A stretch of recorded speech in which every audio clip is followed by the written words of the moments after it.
If you're a PC gamer, the one component inside of your computer that will have the biggest impact on your in-game performance is your graphics card. Graphics card sucks most of the budget that you need to spend on building a gaming PC. But there are also some low-budget graphics cards that offer nearly the same value and performance that a premium graphics card does as well. Hello guys, today's video we're taking a look at the 5 best budget graphics cards of 2022. And if you want more information, we also put the links in the description box down below. Thanks. Starting up our list with number 5, we've got the EVGA GeForce RTX 3050 XE Gaming. If you want to pay the lowest possible price and still get a solid product, the EVGA GeForce RTX 3050 XE is the cheapest RTX 30 series GPU on the market right now. It has 8GB of GDDR6 memory, which is a great update for those who own a graphics card from a few years ago and are looking for a gaming tech upgrade with all the latest features, such as real-time ray tracing and DLSS features. This card also has an 1845 MHz boost and a compact cooling system with a double fan that will allow it to be installed in any case without problems and with low consumption. The device requires a single 8-pin PCIe connector, which is more than enough to provide the 130 volts this card needs. Finally, the package also includes 3 display ports, 1.4 ports and HDMI 2.1 ports, which have the latest achievements in graphics connections despite being low to mid-range cards. In terms of gaming, RTX 3050 performance at 1920 by 1080 resolution is very good, exceeding 60 frames per second at maximum quality in almost all games.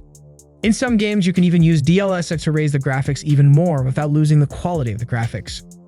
So without a doubt, this is a very good option for gaming at this resolution in the price range.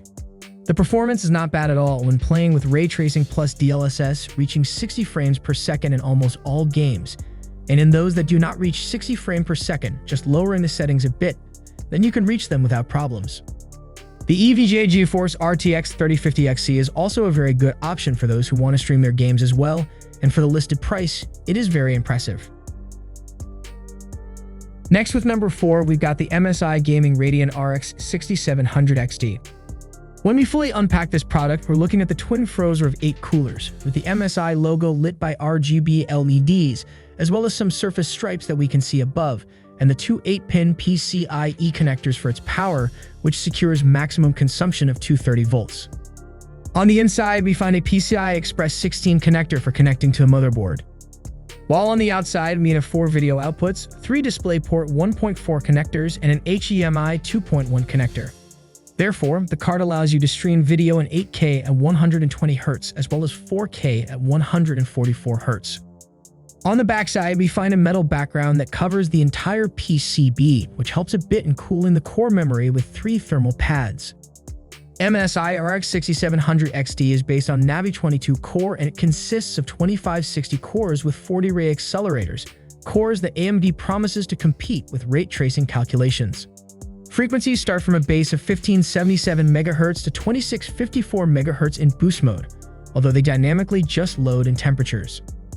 Around it, we find 12GB of GDDR6 memory at 8000 MHz assigned by Samsung, which is effective at 16 GHz. Connected via 122-bit, so it achieves a bandwidth of 384 GB per second.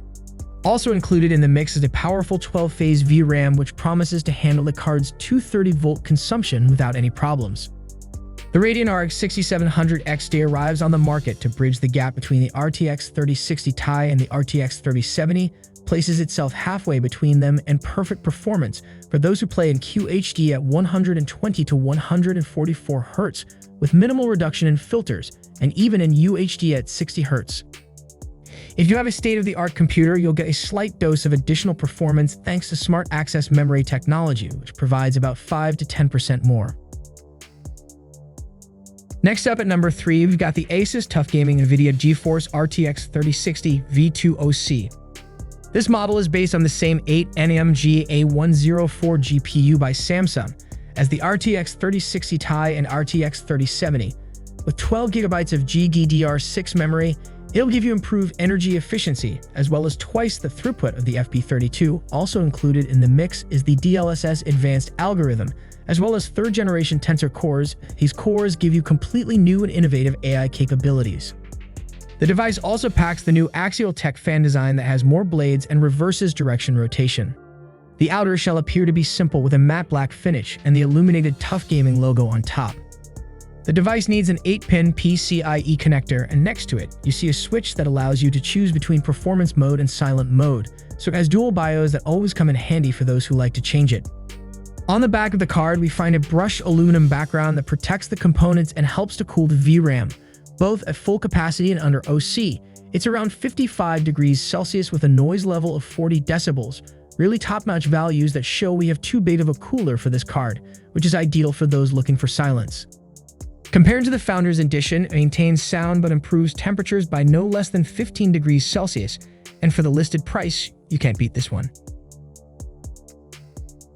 At number 2, we've got the GIGABYTE GeForce RTX 3070 Gaming OC. If you look at the spec sheet, you'll see that the GeForce RTX 3070 GPU has more than just about anything the GeForce RTX 2070 Super GPU manages to do: more transistors, more CUDA cores, and complete units.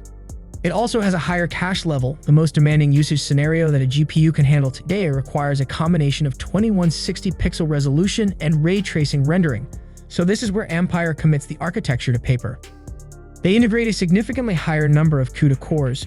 These cores are responsible for performing the complex calculations that the GPU faces solving, among other tasks: general lighting, shading, anti-aliasing, or physics. These algorithms benefit from an architecture that prioritizes high parallelism, so each new generation of NVIDIA GPUs includes multiple CUDA cores. The GPU of the GeForce RTX 3070 graphics card that we're looking at has 5888 cores of this type. They include multiple RT ray tracing cores. These are the units that are specifically responsible for taking on much of the computation effort required to render images using ray tracing, relieving other functional units of the GPU that are not capable of doing this work from this stress. GeForce RTX 3000 implements the standard 2.1 HDMI port. There is no doubt that this is great news because it will allow us to get more out of our computer when we connect it to a TV of the latest generation, which also meets the standard. Also, another interesting innovation introduced by the NVIDIA Ampere architecture is the hardware acceleration of motion blur. From an overall point of view, RTX 3070 performs better in most games than not only RTX 2070 Super, but also RTX 2080 Super. And this is a quality product, so all we can do is recommend it. The last product on our list is the ASUS TUF Gaming GeForce RTX 3070 Ti. When we check the contents of the box, we find a renewed design that we have not seen from the brand until now, as the whole of the new TUF 30 series is designed specifically for gaming. We're looking at a long PCB plate with a slightly larger radiator. All this is protected by a matte black metal chassis with details and a brushed finish, giving the product even more personality as well as helping with ventilation. In fact, it's necessary to mention here the configuration of the 3 fans. Each of them has a double-action axial technology that makes them much more durable over time. If we move to the side, we realize that this is a wide GPU with some separation. That might be a little unusual for some users, but there's a clear reason for this better ventilation. Despite this, the device does not lose the gaming aesthetic, allowing us to see the cooling radiators as well as the 8-pin power connectors. As for the power supply, we'll need to bring this behemoth to life with a 750-watt power supply, which is standard if you want to build a PC with some NVIDIA Series 30 GPU.